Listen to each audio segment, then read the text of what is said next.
और आप देख रहे हैं SPN 9 न्यूज। देश में राष्ट्रपति चुनाव के बाद अब उपराष्ट्रपति चुनाव को लेकर भी सियासी घमासान छिड़ते हुए दिखाई दे रहा है।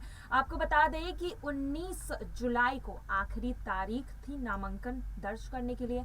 ऐसे में देखा गया कि एनडीए पार्टी ने अपने उम्मीदवार को पहले ही मैदान में उतार दिया और एनडीए की तरफ से इस बार उपराष्ट्रपति चुनाव के लिए जगदीप धनखड़ पर बड़ा दांव खेला गया। वहीं अगर विपक्षों की बात करें तो एक बार फिर से राष्ट्रपति चुनाव के बाद उपराष्ट्रपति चुनाव में एकजुट होकर विपक्ष ने महिला कार्ड खेलते हुए मार्गरेट अल्वा के ऊपर जो है दांव खेला है और आज 19 जुलाई के दिन जो है उन पर दांव खेलते हुए नामांकन दर्ज करवा दिया गया है मार्गरेट अल्वा का विपक्षों की तरफ से। तो अब उपराष्ट्रपति चुनाव की तरफ से दोनों पार्टियों की तरफ से देखा जा रहा है कि अपने प्रत्याशी मैदान में उतार दिए गए हैं। वहीं अगर जगदीप धनखड़ की बात की जाए तो जगदीप धनखड़ जो है यहाँ पर पश्चिम बंगाल के राज्यपाल रह चुके हैं। राजस्थान से उनका खास कनेक्शन रहा है। ऐसे में बीजेपी एक तीर से दो निशान साधने में लगी हुई है। ऐसा इसलिए क्योंकि धनखड़ का 36 का आंकड़ा चलता है ममता बनर्जी के साथ। ऐसे में ममता बनर्जी को कहीं ना कहीं बड़ा झटका लगा है धनखड़ के मैदान में उतरने से। वहीं दूसरी तरफ देखा जा रहा है कि राजस्थान में अगले साल चुनाव होने वाले हैं। ऐसे में धनखड़ राजस्थान के यहाँ पर लोगों के लिए एक अच्छी दावेदारी पेश कर सकते हैं बीजेपी की तरफ से। बीजेपी का चेहरा बनकर यहाँ पर वोट मांग सकते हैं। यहाँ पर बीजेपी के पाले में ये भी एक विकल्प है बीजेपी के पास। तो बीजेपी यहाँ पर बाकी ही बहुत सोच समझकर जो है अपने उम्मीदवार को मैदान में उतार रही है। वहीं अगर धनखड़ की बात की जाए तो यहाँ पर देखा जा रहा है कि राजनीति में काफी वो यहाँ पर नामी चेहरे हैं। किसानों के लिए जो है किसानों का बेटा कहे जाते हैं वो। साथ ही देखा जा रहा है विपक्ष ने जिस तरह से इस बार महिला कार्ड तो खेल दिया है, लेकिन यहाँ पर अल्वा की उतनी चर्चा नहीं है धनखड़ के सामने। अल्वा उतनी प्रबल दावेदार नहीं साबित होती हुई नजर आ रही है। इसकी वजह से विपक्ष में टेंशन तो है, लेकिन अभी भी विपक्ष मजबूती के साथ खड़ी है। और जो विपक्ष यहाँ पर राष्ट्रपति चुनाव के दौरान देखने को मिला था कि अलग थलग हो गई थी द्रौपदी मुर्मू के मैदान में आने के बाद, वही विपक्ष फिर से उपराष्ट्रपति चुनाव में एक बार एकजुट होती हुई नजर आ रही है। लेकिन अब देखना यही है कि विपक्ष तमाम विपक्षी पार्टियां जो है एक साथ मिलकर क्या एनडीए के उम्मीदवार को हरा सकती है। क्या मार्गरेट अल्वा जो है यहाँ पर जगदीप धनखड़ को चुनावी मैदान में पटकनी दे सकती है, ये एक बड़ा सवाल है। वहीं अगर जगदीप धनखड़ की बात की जाए तो वो पूरी तरह से अब यहाँ पर जीत की तैयारियों में लग चुके हैं। जी हाँ, उपराष्ट्रपति चुनाव को लेकर धनखड़ अपनी तैयारियां शुरू कर चुके हैं। यहाँ पर नॉमिनेशन हो चुका है और नॉमिनेशन के बाद देखा गया कि धनखड़ जो है यहाँ पर बीजेपी को लेकर कई सारी बातें करते हुए नजर आए। साथ ही अपने जिंदगी से जुड़े उनके जो संघर्ष है उसे लेकर भी कई सारी बातें कही, कई सारे खुलासे किए। और अब देखा जा रहा है कि 6 अगस्त को होने वाले मतदान से पहले अब धनखड़ जो है समर्थन मांगने में जुट चुके हैं। यहाँ पर अगर उपराष्ट्रपति चुनाव की बात की जाए तो पलड़ा इस बार भी एनडीए का भारी लग रहा है। लेकिन ऐसे में अब देखना है कि क्या विपक्षी पार्टियां अपने पाले में ये चुनाव कर पाएंगी।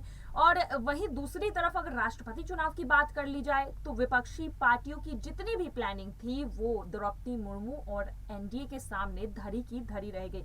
यशवंत सिन्हा के खिलाफ जिस तरह से क्रॉस वोटिंग हुई उसके बाद देखने को मिला कि विपक्ष जो है कहीं ना कहीं नतीजों से पहले ही हारती हुई नजर आए। लेकिन अब जो है उपराष्ट्रपति चुनाव के लिए कमर कसती हुई नजर आ रही है विपक्ष। जो विपक्षी पार्टियां राष्ट्रपति चुनाव में छिटकती हुई नजर आ रही थी, वही विपक्षी पार्टियां अब अल्वा के नाम पर दांव खेलने के लिए तैयार है। लेकिन ऐसे में देखना यही है कि धनखड़ को क्या अल्वा हरा पाएंगी यहाँ पर उपराष्ट्रपति चुनाव में। लेकिन उससे पहले जिस तरह से समर्थन इकट्ठा किया जा रहा है धनखड़ के द्वारा वो काफी काबिलिए तारीफ है। राष्ट्रपति चुनाव के बाद अब उपराष्ट्रपति चुनाव पर सबकी नजरें हैं। ऐसे में जगदीप धनखड़ कौन है, कहां से आते हैं, किस तरह से उन्होंने राजनीतिक सफर अभी तक का तय तय किया है। इसे लेकर भी कई सारे चीजों को लेकर उन्होंने अपनी राय रखी है। नॉमिनेशन के बाद जगदीप धनखड़ जो है कई सारी चीजों पर अपनी राय रखते हुए नजर आए, अपने जिंदगी से जुड़े और साथ ही बीजेपी को लेकर भी कई सारी बातें कही है। तो चलिए आपको बता देते हैं कि आखिर जगदीप धनखड़ की जीवनी किस तरह से रही है, राजस्थान से किस तरह से उनका लगाव रहा है, साथ ही पश्चिम बंगाल में उन्होंने आज तक क्या कुछ किया है। देखिए ये रिपोर्ट। पश्चिम बंगाल के पूर्व राज्यपाल और भाजपा नेता जगदीप धनखड़ ने एनडीए के उम्मीदवारी के रूप में राष्ट्रपति चुनाव के लिए अपना नामांकन दाखिल कर दिया है। धनखड़ राजस्थान के रहने वाले हैं, किसान परिवार से हैं और जाट समुदाय से आते हैं। 6 अगस्त को उपराष्ट्रपति पद के लिए चुनाव होने वाले हैं। इसके लिए नामांकन की आखिरी तारीख 19 जुलाई थी। वहीं देखा गया कि नामांकन दाखिल करने के लिए यहां पर प्रधानमंत्री नरेंद्र मोदी, गृह मंत्री अमित शाह के साथ बीजेपी नेता वहां पर मौजूद रहे। वहीं नामांकन दाखिल करने के बाद जगदीप धनखड़ ने कहा कि मैं किसान के घर में पैदा हुआ हूं। कक्षा 6 में पढ़ने के लिए 6 किलोमीटर पैदल गया हूं। स्कॉलरशिप के जरिए आगे की पढ़ाई की और आज साधारण किसान का बेटा नामांकन दाखिल करके आया है। मैं पीएम मोदी का आभारी हूं कि मुझे ये अवसर दिया गया है। यहाँ पर जगदीप धनखड़ ने अपने जिंदगी से जुड़ी कई सारी बातें बताई। यहाँ पर किस तरह से उन्होंने पढ़ाई की, किस तरह से एक किसान परिवार से आने के बावजूद उन्होंने अपनी शिक्षा को पूरा किया और आज यहाँ पर उन्हें इस बात की उम्मीद भी नहीं थी कि बीजेपी उन्हें इतना बड़ा मौका देगी। वहीं आगे नामांकन दाखिल करने के बाद धनखड़ कहते हैं कि मैंने कभी सपने में भी नहीं सोचा था कि मेरे जैसे सामान्य वर्ग से आने वाले व्यक्ति को ऐसा मौका मिलेगा। मैं प्रधानमंत्री नरेंद्र मोदी पार्टी नेतृत्व के प्रति कृतज्ञ रहूंगा। एक किसान परिवार से संबंध रखने वाले मेरे जैसे साधारण व्यक्ति को उन्होंने ये ऐतिहासिक मौका दिया है। मैं हमेशा देश के लोकतांत्रिक मूल्यों को आगे बढ़ाने की कोशिश करूंगा। जिस तरह से यहाँ पर जगदीप धनखड़ ने नरेंद्र मोदी का धन्यवाद किया, साथ ही यहाँ पर किसान परिवार से वो आते हैं और यहाँ पर किस तरह से बीजेपी ने उन्हें ये मौका दिया है, इस बात की वो चर्चा कर रहे थे यहाँ पर। और देखने को मिला कि धनखड़ जो है अभी से ही लोगों से अपना समर्थन भी मांगते हुए दिखाई दे रहे हैं।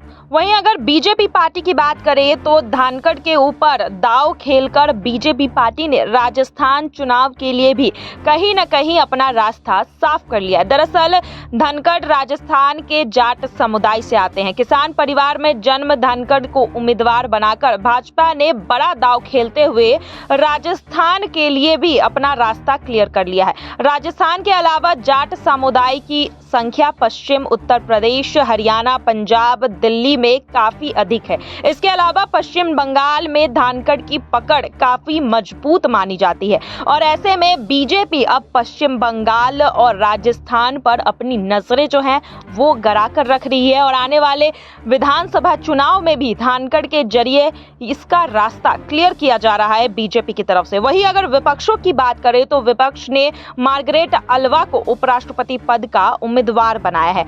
ऐसे में अब देखा जाएगा कि क्या उपराष्ट्रपति पद के लिए जो उम्मीदवार यहाँ पर विपक्षों की तरफ से बनाया गया है, क्या अल्वा अब टक्कर दे पाएंगी यहाँ पर धनखड़ को, ये एक बड़ा सवाल है। वहीं अगर विपक्षों की बात की जाए तो शरद पवार ने अल्वा के नाम का ऐलान किया है। विपक्षी दल लगातार बैठक कर रहे हैं। उपराष्ट्रपति पद के उम्मीदवार की यहाँ घोषणा करने के बाद देखा गया कि अल्वा ने अपना नामांकन दाखिल कर लिया है। ऐसे में अब कड़ी टक्कर विपक्ष और बीजेपी के बीच देखी जा रही है। SPN 9 न्यूज की रिपोर्ट। तो यहाँ पर देखने को मिल रहा है कि जगदीप धनखड़ जो है काफी खुश है। इस बात से वो बिल्कुल भी अनजान थे कि बीजेपी उन्हें इतना बड़ा मौका दे देगी, उपराष्ट्रपति चुनाव के लिए उनका नाम आगे करेगी और पूरी तरह से उनका जो रिएक्शन निकलकर सामने आया है वो काफी देखने लायक है। जी हाँ, धनखड़ का यहाँ पर यही कहना था कि उन्होंने सपने में भी नहीं सोचा था कि बीजेपी पार्टी उन्हें ये मौका देगी और अब किसानों के बेटा अपने आप को कहते हैं यहाँ पर जगदीप धनखड़। और देखना यही है कि उपराष्ट्रपति चुनाव में क्या अल्वा के ऊपर धनखड़ भारी पड़ेंगे और इस बार भी क्या जीत यहाँ पर बीजेपी की होने वाली है, ये एक बड़ा सवाल है। आपकी क्या राय है इस पर जरूर हमें कमेंट बॉक्स में लिखकर बताइएगा। फिलहाल आज के लिए बस इतना ही। ऐसे ही राजनीति की खबरों से जुड़े रहने के लिए देखते रहिए SPN9 न्यूज। धन्यवाद।